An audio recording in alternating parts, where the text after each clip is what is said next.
Hello, welcome back to my channel, and for today's video, we know that we have the book girlies here today. We are going to be doing a video all about books, and we are going to be talking about all the books that I have currently been reading and my thoughts and opinions on each of them. So keep on watching, and hopefully you add some books to your TBR list and that you enjoy the video. But before we begin, I need to talk to you guys about a little something. Can we appreciate the set? Okay? Can we appreciate the set? This set has become my go-to for the autumn season. It is so freaking cute. It is so autumn branded and I just love it so much. It's so cute, it's so cozy, and we need to get a matching set. So you need to go to American Eagle and get yourself a set too and send me a picture of you wearing it and we can be matching together. That's not all. I have the perfect reading uniform. This bad boy has become my go-to when I'm reading. Like seriously, give me a second. Oh, like, are you kidding me? Look at this thing. It is a Snoopy Halloween poncho. It's a poncho. I'm obsessed with it, truly. I have been living in this ever since I got it. It too is from American Eagle and it is the softest, snuggiest, cutest thing ever. I love it so much. I literally wear this all the time when I'm reading and it has become a staple for my reading. It's so cozy. It's so freaking soft. Like, I wish that you could feel this right now because it is literally so freaking soft, and I love all the little Snoopy autumn prints on it. I'm obsessed. Had to show it to you because you need to get a set for yourself. These pajamas and this poncho has literally been what I have been living in for the past like couple weeks. I'm obsessed and can't imagine reading without them now. I'll literally just curl up and put on my hoodie and I will have my e-readers with me, whichever one I'm reading for that day, and reading my books and just in heaven. Like, tell me this isn't the vibe. Like, tell me this isn't the dream vibe for reading. Come on. So I currently have a Kindle and I also have a Kobo. Yes, that is right. I have converted to an e-reader gal, and you will too, eventually. If you are not already, you will slowly but surely be converted into an e-reading gal. Maybe not today, maybe not tomorrow, but someday you will convert and you will never go back, except maybe occasionally for like a special book. But e-reader gals, come on, it's the best way to go. Regardless, I have a Kobo for getting books out from my local library and I don't have to pay for anything. Never bought a book on this thing and it is amazing. I've been able to read so many books and save money in my pocket. And then the books that I really want to read that are not available at my library, I will get on my Kindle. But there's also another amazing thing about my Kindle. I'm not talking about Kindle Unlimited, although that is quite fantastic as well. Did you know that if you have an Amazon account, you automatically have Amazon Reading? Like, excuse me? Pardon moi. I did not know this for the longest time and I was so freaking happy when I found out. Amazon Prime has Prime Reading that is free for you if you have Amazon Prime. So you have like a plethora of books that you can read for free on there. So if you didn't know, now you know. And you can get a ton of books without having to pay for a subscription with Kindle Unlimited. Fantastic. I know, truly, didn't know either, but now I do, and now you do, and now we can read together. So in no particular order, I'm going to go through some of the books that I have read recently and my opinions on them. First up, we have the book Local Woman Missing. This is by Mary Kubica. Kubica. I'm so bad at names, so I apologize. I'm gonna butcher a lot of these. The story opens up with a prologue of a young woman named Shelby. She's in her mid-20s and she has a dysfunctional marriage. She sees a lipstick stain on her husband's shirt, but she doesn't care. So she leaves the house with her baby staying with her husband, and you get a sense that he has a temper issue and abusive tendencies. But don't worry about that because Shelby doesn't play doormat and is not so innocent herself. At night, she turns into a running cheater. And during that time, she goes to meet up with her cheating partners. So that night she goes out for a jog, which is really a makeout session with her lover, but she never returns home that night. Who took her?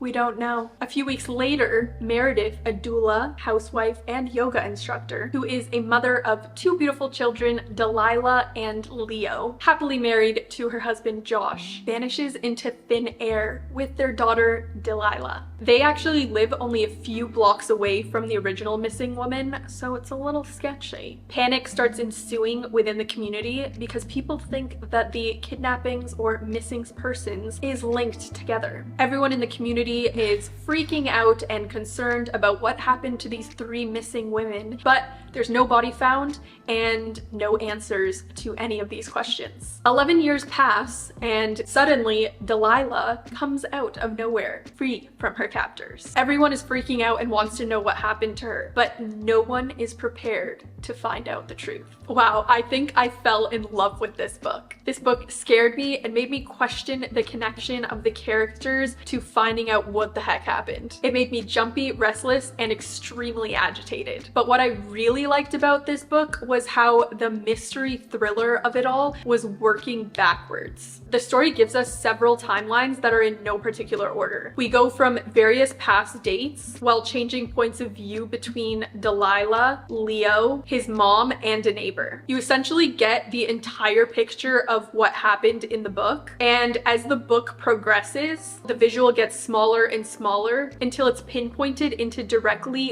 one fleeting moment that created the whole picture in the first place. The narrators are resentful, unreliable, hurt, scared, tired, and confused. The atmosphere is often terrifying, and I felt the fears of the characters caught in various situations that were inescapable. It's a slow burn story about family lies, neighborly suspicions, and secrets hidden in plain sight. The way I cried at the end of this book. I did leave the story wanting to stay with some of the characters. I genuinely cared about them. I found myself even a few days later thinking about the characters and what they went through, and my heart broke every single time. This was a very enjoyable read, and it is gonna stay with me for a long time. Next up, we have the book We All Fall Down by Natalie D. Richards. This book is essentially about 2 young teens, Paige and Theo. Paige has a huge crush on Theo, but she feels as if his feelings are unreciprocated. She decides that she is going to spend the night at a party flirting with other people at a local bridge. But it ends with Theo punching her in the face. The book follows the 2 of them trying to leave the past in the past, but some sort of essence keeps bringing them back to this bridge that, in my opinion, it's been there so long that it needs to be torn down or rebuilt because it's pretty sketchy. Theo didn't mean to hurt anyone, especially Paige, but now they keep going back near the bridge, and what if history is going to repeat itself? Okay, so honestly, this one fell flat for me. I didn't enjoy the plotline and I didn't like the characters. I hated the main character the whole time, and I am really not used to that when reading books. She has anxiety, and believe me, I understand that more than anyone. But the whole time, in my opinion, she acts so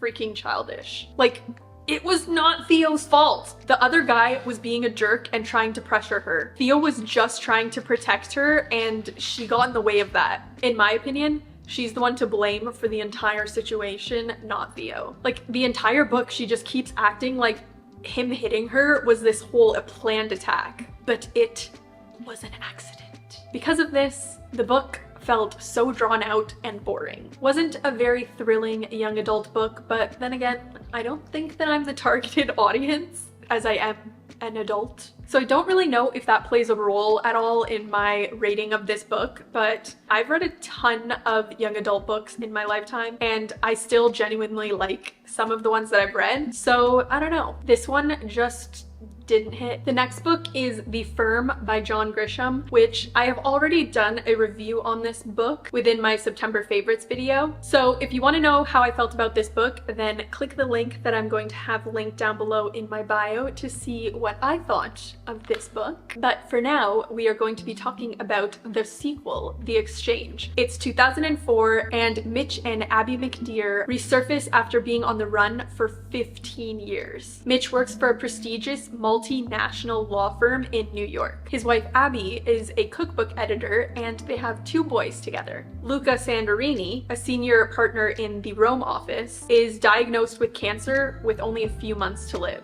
Luca passes on a high-profile case involving the Libyan government and a Turkish contractor to Mitch. Mitch and Giovanna, an associate that is also Luca's daughter, travel to Libya, but shortly after, she gets abducted, and $100 million is demanded in exchange for her safe return.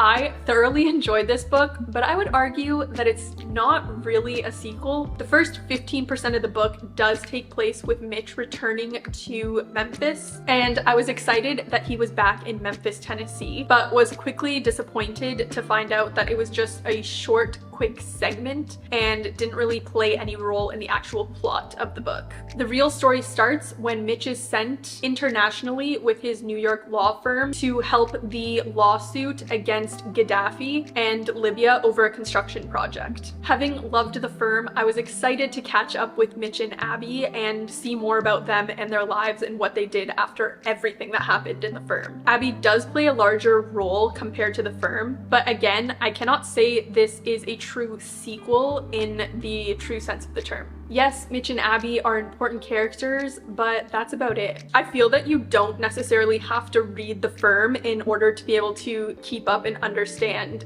this book. Aside from that though, I thought that this book was really interesting and the narration moves pretty fast. If you can ignore the continuous repetitive narration about food and travel. I did really like the ending though and found myself itching to turn the next page to see what the heck was gonna happen. Was a good read, but I think that if you read The Firm initially, it kind of disappoints you as a sequel. However, if you look at this as its own story in its own separate category, it was a good read and the ending definitely kept me intrigued. And again, I cried at the end. Next up, we have the X-Hex.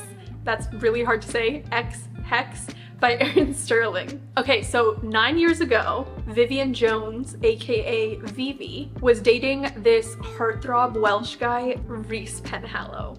And she is in love, like love. But of course, like all men do, he breaks her heart. Like any young witch girl would, she nurses her broken heart with vodka, weepy music, bubble baths, and a curse on her horrible ex-boyfriend. Sure, Vivi knows that she shouldn't use her magic this way, but with only an orchard hayride candle, she doesn't think that the curse is actually going to work because it's just a normal candle. That is when Rhys Penhallow, descendant of the town's ancestors, breaker of hearts, and annoyingly still absolutely gorgeous 9 years later, returns to Glaive Glen, Georgia. What should be a quick trip to recharge the town's ley lines and make an appearance at the town's annual fall festival turns disastrously wrong. With one calamity after another hitting Rhys, Vivi realizes that maybe her little X-Hex, I keep messing that up, but maybe her little X-Hex was not so little after all. Suddenly, Glaive's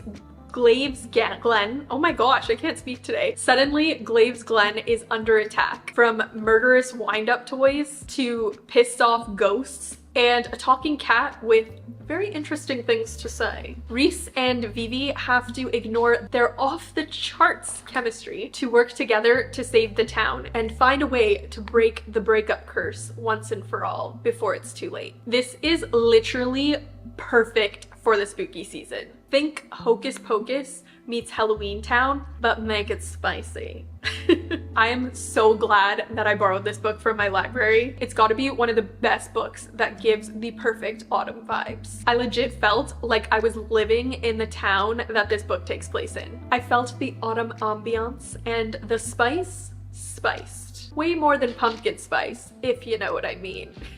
It had the perfect autumn vibes, very spooky, and I had a lot of fun reading it. Rhys made me giggle like a little schoolgirl, and I was literally like sitting down on my bed, like kicking my feet like this, giggling at my book the entire time. I loved the banter between Rhys and Vivi back and forth, which kind of gave lovers to enemies back to lovers vibes, and it was so good. Oh my god.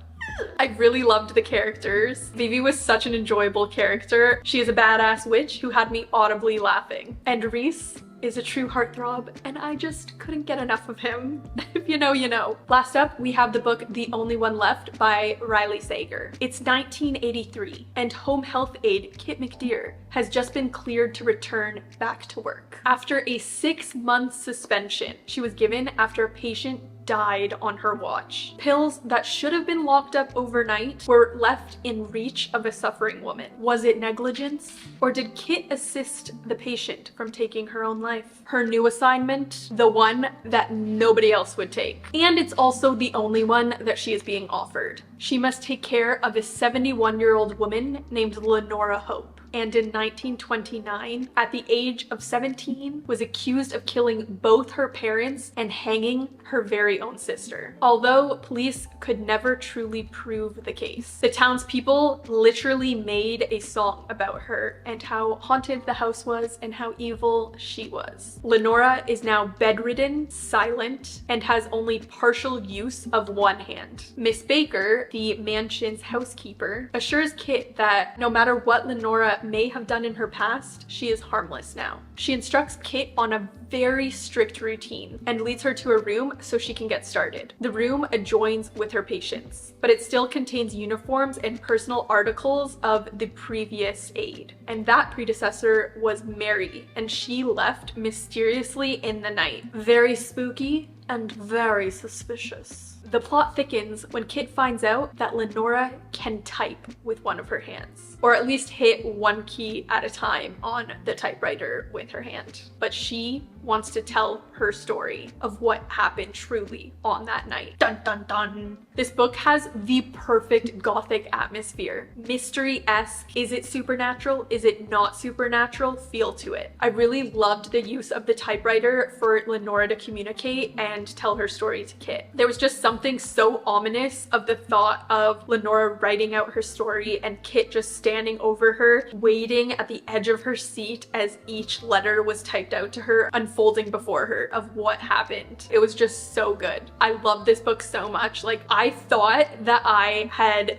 figured it all out. I was so sure that I knew what the end of this book was going to be, because usually I am so good at finding out the plots of things like almost immediately. My husband gets so annoyed sometimes when we're watching things together because I just need to know what the plot is, and maybe like 5-10 minutes in of watching something, I know how it's gonna play out. So he gets a little frustrated sometimes because when we watch mysteries and stuff, I like immediately know what's gonna happen. But in this one, I was so wrong, and I just like took me for left field. I thought it was so good. I literally gasped at the end of it. I couldn't believe my eyes. I was completely dumbfounded. It was so freaking good. And by the end of it, I actually was laughing at the explanation. Like, I just thought it was like so brilliant, and like I just loved Lenora. Like, I truly, like, kudos to her, man. She was a kicker, that one. So freaking good. Definitely recommend it. And this is like a top thriller for me. I genuinely enjoyed it so much, and I think that you will not be disappointed if you read this one. And you should try figuring out what the plot is and let me know what your theories are of what the ending is going to be and who did it and why they did it. Let's see if your answer was correct by the time you finish the book. Alrighty, those are all of the books that I have currently read and my opinions on them. Okay, so I kind of also had an idea, and I'm gonna run it by you and you're gonna let me know what you think. So I was kind of thinking it would be a little cute to start our own kind of like book club, you know? So each month I would decide on a book and could all read it together, and then at the end of the month I can make a video talking about my opinions on the book and some questions that I'd be interested in hearing from you about the book, and you guys can answer in the comment section down below, and we can kind of like geek out on books together. I thought this was a really fun video to make, and I loved being able to discuss all the books that I read. I mean, I literally was an English major, so like this is literally what I studied and did for the longest time. I love the community of reading books as it is, and I just think it'd be really fun to be able to do this together and be able to communicate with each other more. Aside from just me talking in front of the camera, I can actually talk with you about books that we love as well. So that's just an idea. Let me know in the comments down below if you're interested and we can work something out. I am so thankful that you watched this video and made it to the end. Please don't forget to give it a huge thumbs up and hit that follow button if you haven't already to join our familia. Once again, thank you so much for watching, and don't forget to always romanticize your life because you are the main character. Bye! It is so Cottom branded. Cottom. These are the woman does play hex. And with that, we are done. Oh my god, my legs hurt. Oh my god, ow, ow, ow, ow.